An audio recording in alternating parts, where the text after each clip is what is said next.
En este tiempo decía que el Señor nos habló, tiempo de siembra, preparados para tomar la cosecha. Tiempo de siembra para entrando ya en la tierra prometida. Estamos sembrando semillas para generar un fruto en abundancia y para que ese fruto en abundancia sea para nosotros una cosecha en abundancia. Recordar una palabra que compartimos la semana pasada, no sé en qué reunión, siempre la cosecha es mayor que la siembra. Siempre la cosecha es mayor que la siembra. Así que conforme a lo que vos estés dispuesto a entregarle al Señor, a hacer por el Señor, a darle al Señor, así en forma multiplicada va a ser lo que viene de parte del Señor. Hemos tomado una consigna para este mes de noviembre, que precisamente, justamente es eso. ¿Qué estás dispuesto a hacer por el Señor? Un día para darle a Él, unas horas para evangelizar, un momento para hablar con alguien, para salir a repartir unos volantes en el barrio, para hablar con algún vecino, si es que tenés que viajar en el transporte, si salís a hacer las compras, en las colas, como dije el miércoles.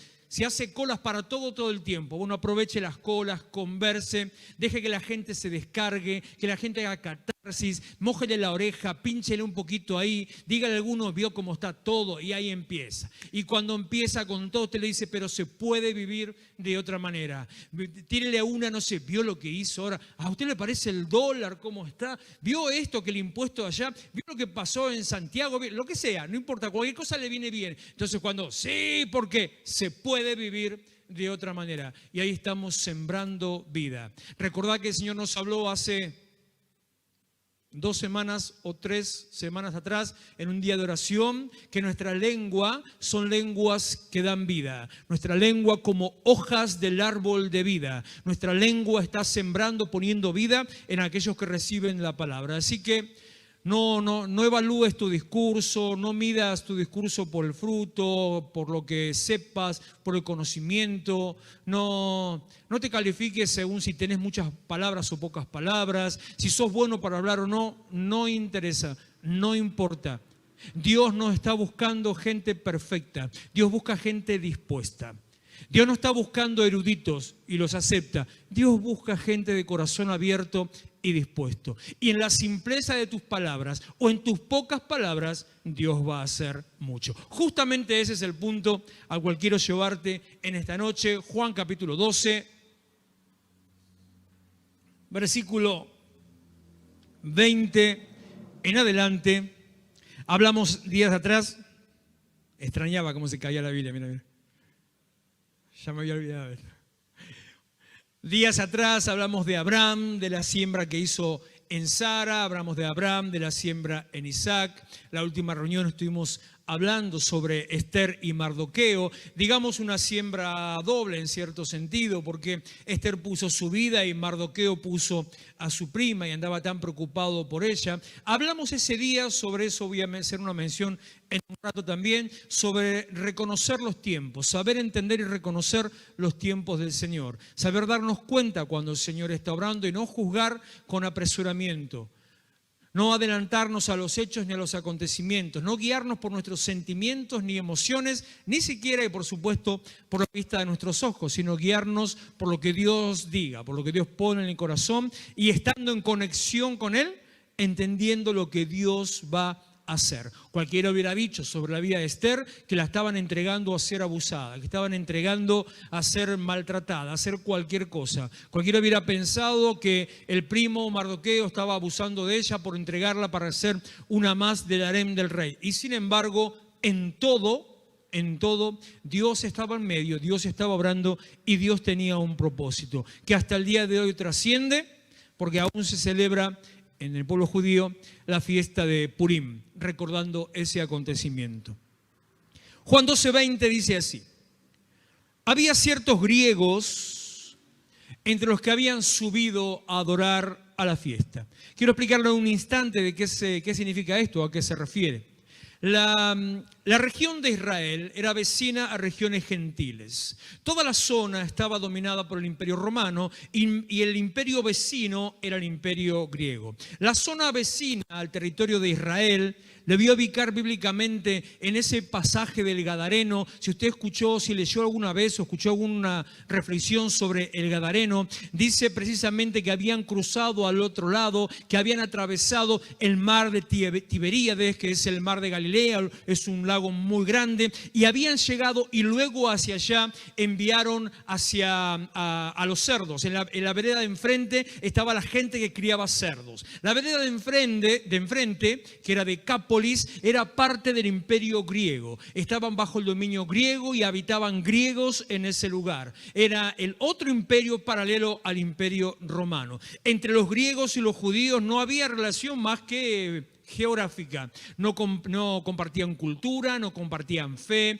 no compartían ninguna ideología, solamente el lugar geográfico. A tal punto es que los griegos criaban cerdos y para los judíos el cerdo es un animal impuro. No se le permitía ni siquiera estar en contacto con él. Así que imagínense, a ese nivel era la diferencia que había entre judíos y griegos. Por eso tal vez ahora les suene un poquito Lucas capítulo 15, si no me equivoco, la parábola del hijo pródigo, nos cuenta la situación de este muchacho de una familia rica, hacendado, que en un momento se quiso ir y quiso hacer la suya, quiso vivir la gran vida a su manera. Y se fue y se gastó todo lo que tenía.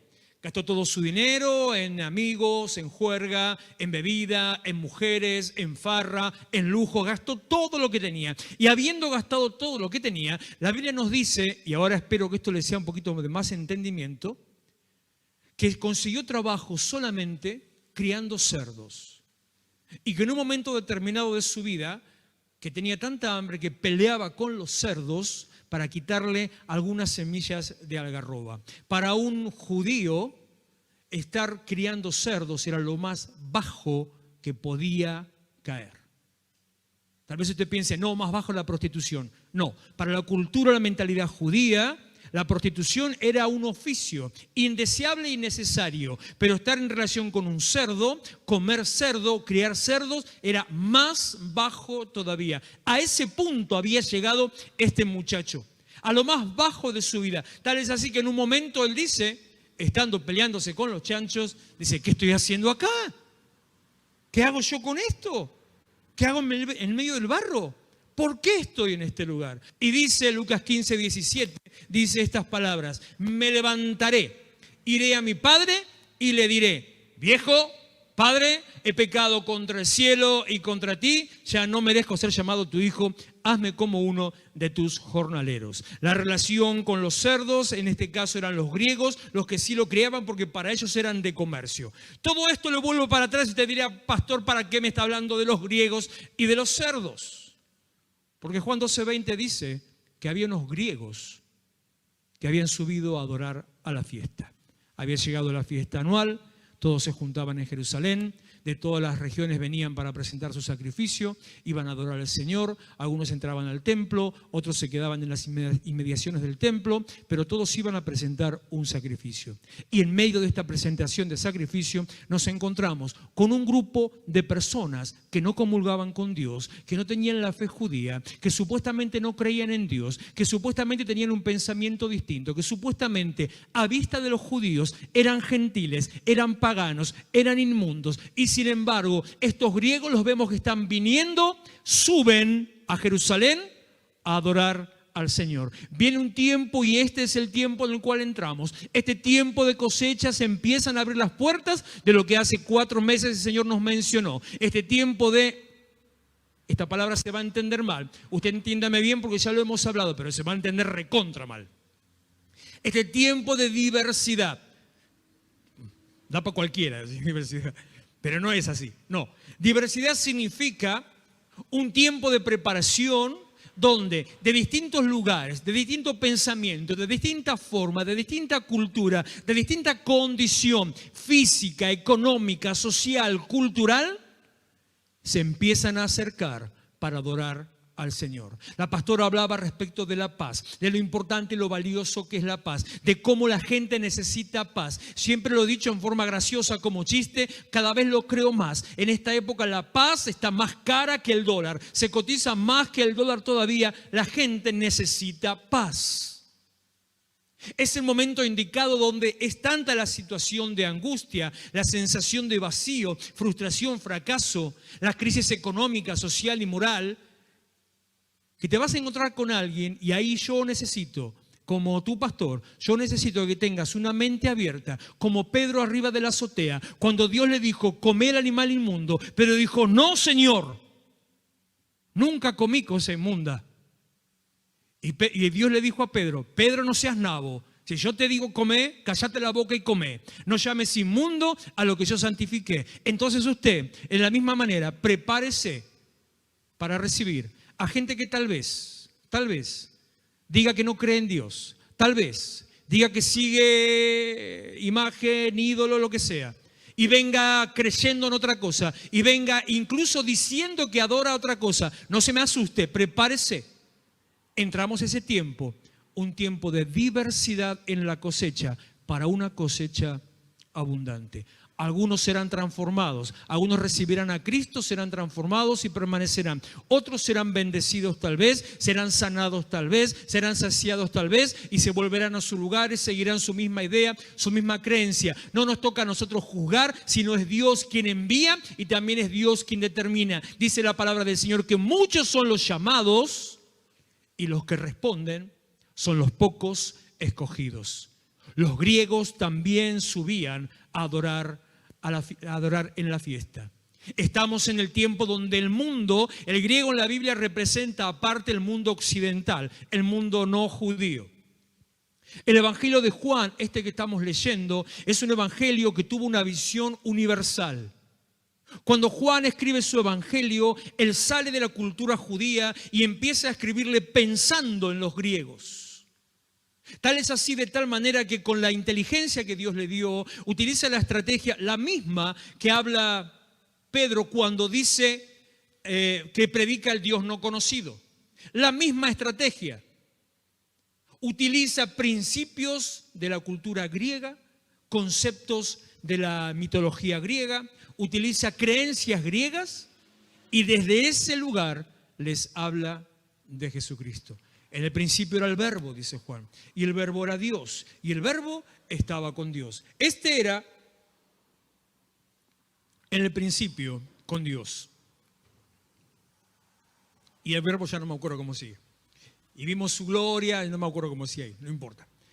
Utilizaba conceptos del griego que buscaba la manifestación de la mente, el conocimiento humano. El griego creía que la exaltación, la plenitud del hombre estaba en el conocimiento, a través de adquirir conocimiento, que le sea revelada la mente espiritual, que le sea revelada la mente universal. Y Juan le habla de esa mente, gracias, y Juan le dice, esa mente caminó entre nosotros y vimos su gloria, gloria como del unigénito del Padre. Y esa mente y ese verbo se hizo carne.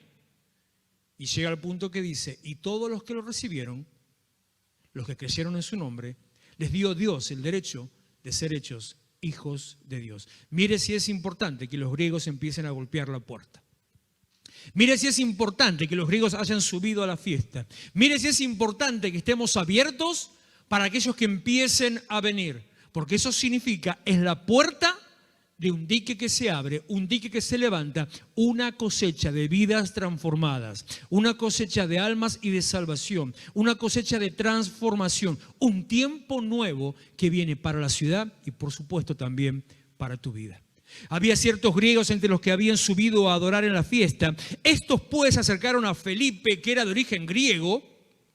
El nombre Felipe es griego, que era de Betsaida de Galilea, y le rogaron diciendo, Señor, a Felipe, quisiéramos ver a Jesús. Cuando estaba leyendo esta tarde este pasaje, a partir de que empecé a leer, que leí este versículo, no me pude sacar más de la cabeza una canción bastante nueva, relativamente nueva, que entiendo ahora que está enfocada en este versículo, que dice justamente y solamente esas palabras, queremos conocer a Jesús. Ese es el clamor de aquel que hoy no sabe hacia dónde dirigirse. Ese clamor de aquel que está sin sentido, sin rumbo. Mire, si alguna vez dije, la gente ya no cree en nadie, bueno, le puedo asegurar que ahora, este 2020 ya no cree en nada, ni en nadie, ni en nadie, ni en nadie, ni en nada. Absolutamente nada, de nada, de nada. Es el tiempo, entonces, que como aquella mujer de flujo de sangre, que durante 12 años se anduvo yendo de médico en médico, de brujo en bruja, curandero en curandera, que se utilizó todo tipo de medios, gastó todo lo que tenía y nada de eso le sirvió. Y entonces, en ese momento determinado, se enteró que Jesús andaba por ahí y ella dijo, quiero conocer a Jesús, quiero ver a Jesús. Bueno, no dijo eso, dijo, si tan solo tocara el borde de su manto, sería sana. Si tan solo pudiera ir, yo le diría, si tan solo pudiera llegar, Él me sanaría. Viene el tiempo de cosecha, el tiempo de la transformación. Señor, quisiéramos ver a Jesús. Felipe fue y se lo dijo a Andrés, otro nombre griego, curiosamente. Entonces Andrés y Felipe, a mí se me hace que Felipe tenía miedo. No creo que Andrés fuera más cercano a Jesús que Felipe. Se me hace que Felipe tenía miedo. Dijo, anda a decirle vos al Jesús, porque anda al jefe, anda, lo viene a ver, anda. Y Andrés se mandó y fue con él, los dos juntitos, y le dijeron a Jesús. Jesús le respondió diciendo, y aquí entramos en el eje y centro de esta palabra. Eso no quiere decir que termine, vaya a saber a dónde llego ahora. Jesús le respondió diciendo, ha llegado la hora para que el Hijo del Hombre sea glorificado. Él está hablando desde su posición. Lo que dice Jesús con esas palabras está hablando que ya era el momento en que él iba a ser crucificado. Jesús ya empezaba a hablar en figura de lo que iba a venir, del momento de la cruz, donde ellos mucho no entendían, el resto de los discípulos, pero ella se estaba dando cuenta. ¿Por qué? ¿Por qué Jesús se da cuenta? Precisamente por eso usted tiene que, Efesios 4:23, transformarse en el espíritu de su mente. ¿Por qué se dio cuenta Jesús?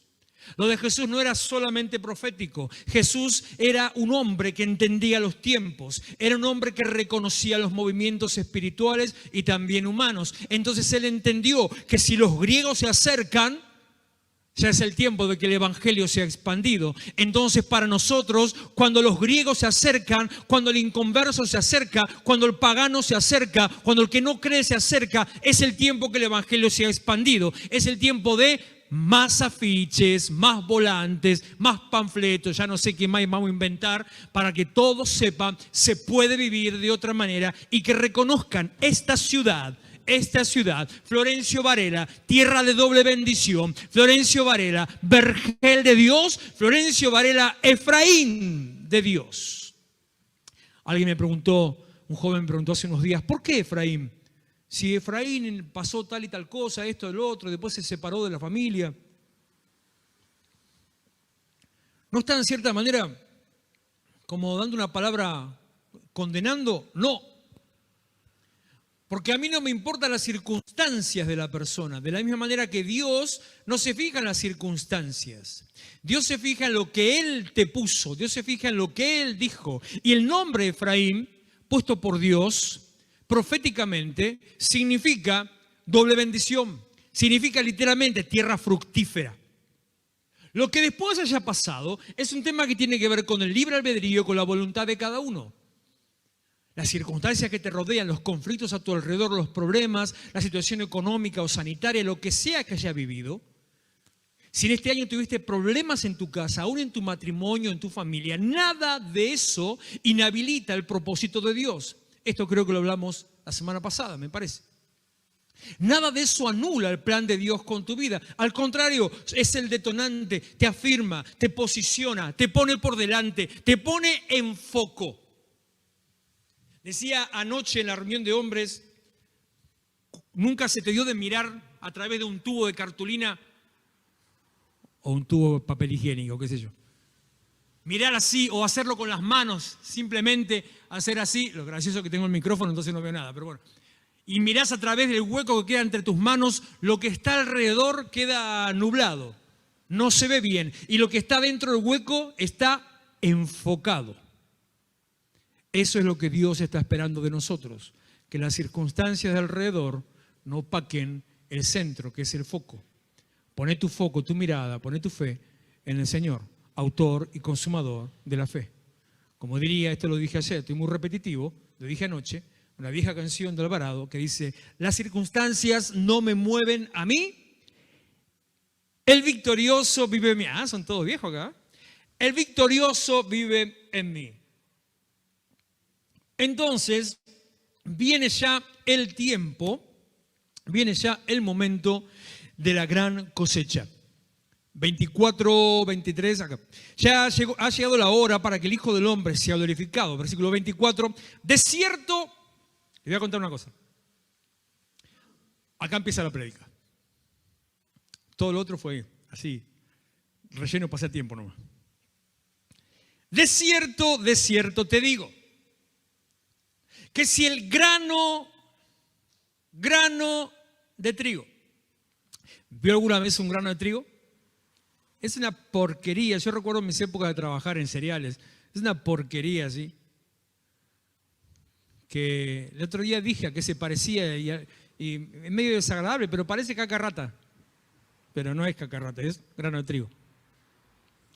Pero es chiquitito. ¿Cuánto puede medir un grano de trigo? ¿Medio centímetro? Un poquito más tal vez. Una pequeñez, nada. Usted lo ve, hasta tiene un aspecto como débil. Un color parduzco, un color amarronado, apagado, feo. Pareciera ser algo inservible. Pero esa cosa pequeña, inservible, esa cosa insignificante, dentro suyo tiene una gran cantidad de harina, de pan, de semillas, de espiga, de alimento. Como te decía recién, no importa las circunstancias y no importa tu condición. Lo que importa es tu posición. Por pequeño que veas el grano, por pequeño que te veas vos, por pequeña que veas tu vida, por pequeña que veas tu siembra, por pequeña que veas tu capacidad, de esa pequeña vida, siembra, capacidad, puesta en las manos del Señor, sembrada en Dios, hay abundancia, hay riqueza, hay provisión, hay cosecha en gran manera. Pero es necesario que el grano deje de llorar porque es grano y se dé cuenta de lo que tiene adentro. Es necesario que el grano deje de preocuparse porque es de tal color, porque es así de flaco, porque tiene tal la grieta, una grieta transversal, porque tiene tal picadura, porque tiene en la punta una cosa que parece un bichito que es en realidad el germen, y que si está negro sirve y si está blanco ya no sirve. Entonces que deje de mirar cómo estoy, lo que me hicieron, lo que me pasa, lo que puedo o no puedo. No puedo darle nada al Señor. Tal vez estás escuchando a tu pastor diciéndote todos estos días: ¿qué estás dispuesto a darle al Señor? Y decís: no tengo un mango. Y yo te digo: ¿quién te pidió plata? Y estás diciendo: no sé hablar. Y te estoy diciendo: ¿quién te dijo que sepas?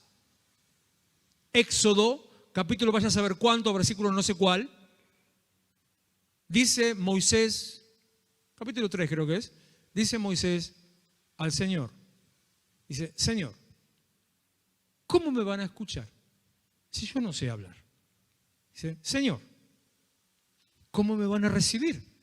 Me van a decir: ¿de parte de quién venís? ¿Y yo qué le voy a decir? ¿De parte de quién voy? ¿Y quién sos, Señor? ¿Y cómo me van a escuchar a mí si yo tuve que escapar de la cárcel, del peligro de la cárcel? ¿Y qué les digo? ¿Y cómo les digo? La verdad que la paciencia de Dios es tremenda. Sin embargo, Dios le responde a Moisés estas palabras. Le dice: ¿acaso no hice yo al mudo? ¿Acaso no hice yo la lengua? ¿Acaso no hice yo el oído? Lo único que tenés que hacer, Iglesia Restauración, es pararte en el lugar donde Dios quiere que estés y dejarte usar por el Señor. Entonces no mires tu condición, mira tu posición y con ella tu disposición. ¿Qué estás dispuesto a hacer por el Señor? Pararte en la esquina de la iglesia, en la parada del metrobús, en el mercado, ir al chino o al no chino, donde sea, y simplemente dar una palabra de vida. Si el grano mirara su limitación, nunca sería espiga. Pero cuando el grano se dejó usar por el sembrador, ese grano se convirtió en una gran planta que no tiene ni idea de a cuánto puede llegar. ¿Tiene idea cuántas semillas puede dar una semilla? ¿Tiene idea de cuántas semillas una semilla puede generar? No 2, no 10, no 100. Por lo menos 1000 semillas de trigo salen de una semilla de trigo. Así que mira todo el potencial que hay en tu interior para ser librado. Y al ser librado, ser bendecido. Si el grano de trigo, de cierto os digo, que si el grano de trigo no cae en la tierra y muere, es momento, recuerdo una palabra que me habló el Señor hace unos meses de Jonás. El momento en que Jonás se encuentra ahí, es confrontado, entonces dice, arrójenme al mar. Que eso significa, bíblicamente significa, ser arrojado a la multitud. Si Jonás, el espíritu, Jonás significa paloma, paloma representa el espíritu, espíritu de Dios. Si Jonás no era arrojado sobre la gente, sobre la multitud, la tormenta no paraba. Era necesario que el espíritu cayera en medio de la gente para que la tormenta se detuviera. De esta misma manera, así sucede con el grano. Es necesario que el grano caiga a tierra. Tierra, fuente de vida. Tierra, Adamá, origen del polvo que dio vida al hombre. Tierra, fuente fértil. Es necesario que el grano caiga sobre la humanidad, sobre el mundo. Es necesario que te involucres, que te mezcles, que caigas y empieces a echar raíces. Que prédica, anticristiana parece esta, mira. Pensar que hace 20 años me hubiera enredado en estas palabras, digo, me hubiera asustado yo mismo. Tenés que meterte en el mundo. ¿Quién se rió por ahí? Mire que las luces no me dejan ver, no se aprovechen. Tenés que meterte en el mundo, pero no para ser mundano, ni para ser amigo del mundo, ni para compartir con el mundo, sino para guiar al mundo y para transformar al mundo. Una semilla que cae a la tierra y muera en esa tierra transforma el lugar donde cayó.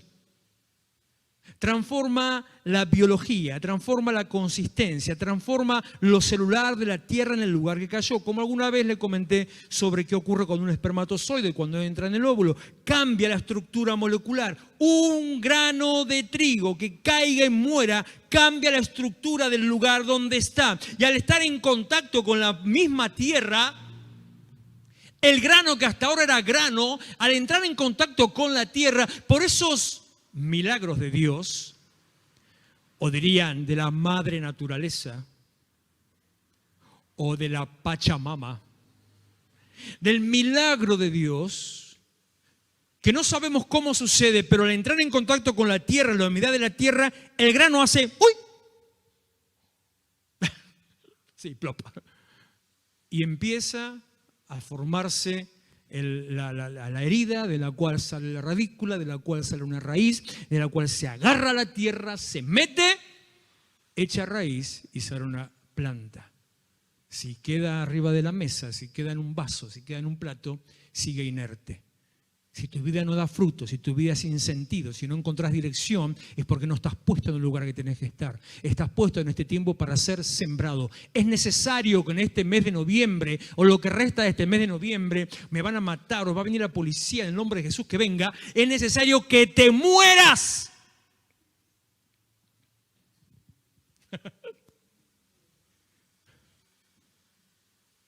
No estaba tan equivocada la mujer de Job después de todo, ¿eh? Ahora que lo pienso, tenía su... Maldecía a tu Dios y moriste, le dijo. Quería que él sea transformado, era profeta.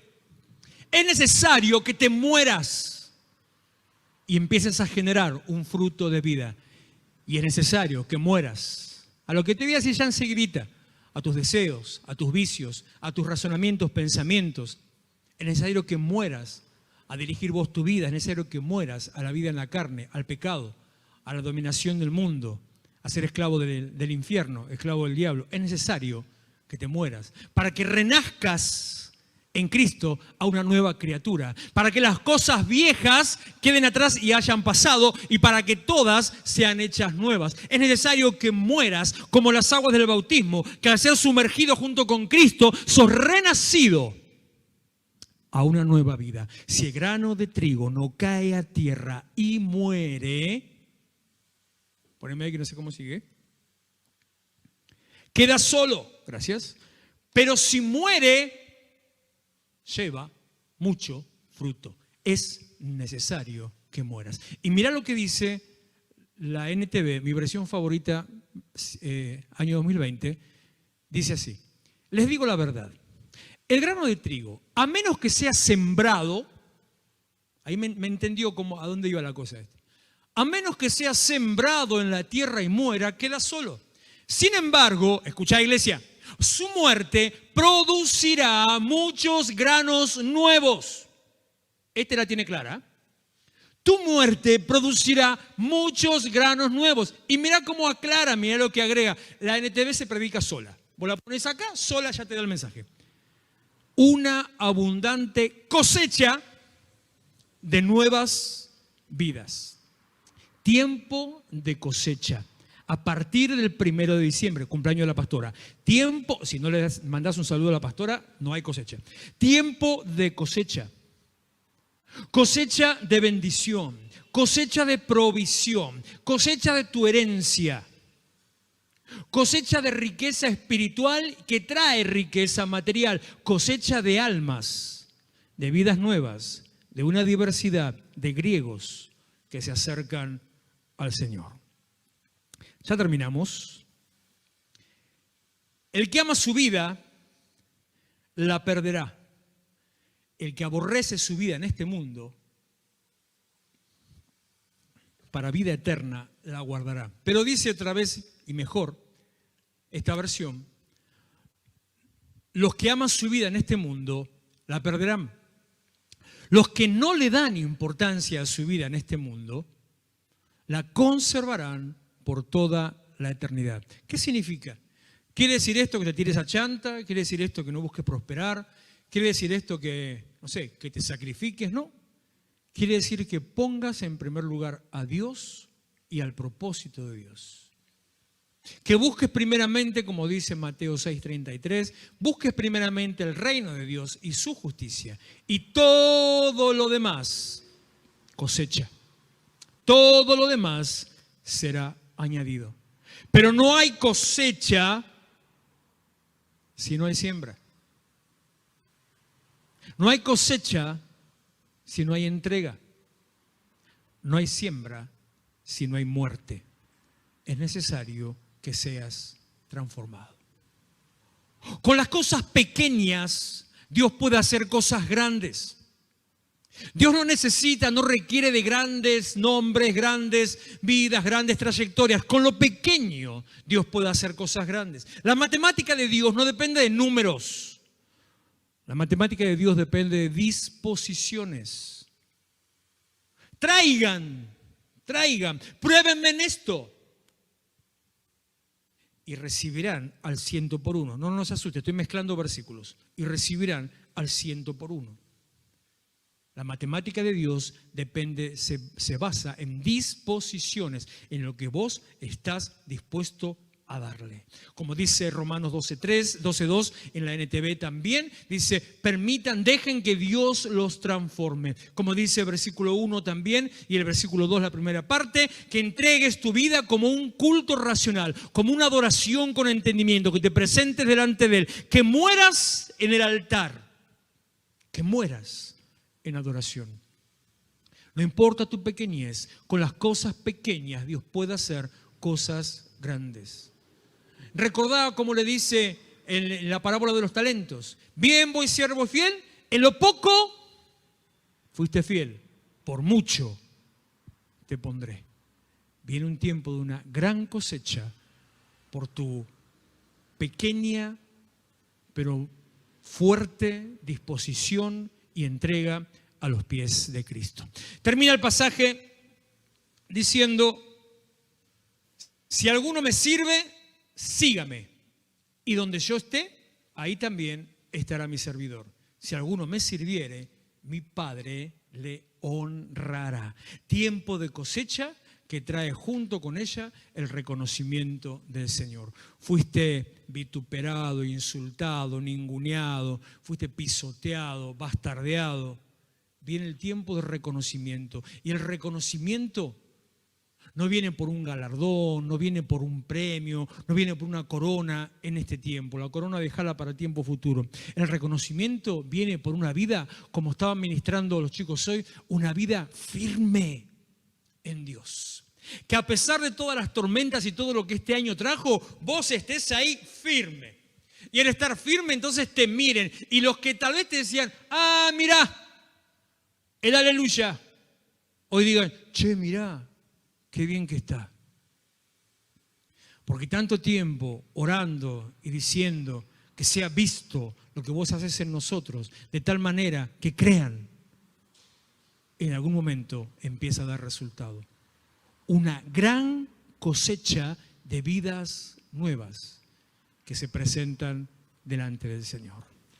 Cuando el Señor llama a Abraham, le dice, sal de tu tierra, de tu parentela, vete de tu tierra, de tu parentela, a la tierra que yo te diré, que te mostraré, perdón. La palabra hebrea que se utiliza para tierra, que se traduce tierra, no está hablando del planeta, sino del lugar, es la palabra hebrea Eretz. Y la palabra hebrea Eretz, como todos los idiomas antiguos, las palabras se utilizaban formando definiciones, descripciones del lugar. Por ejemplo,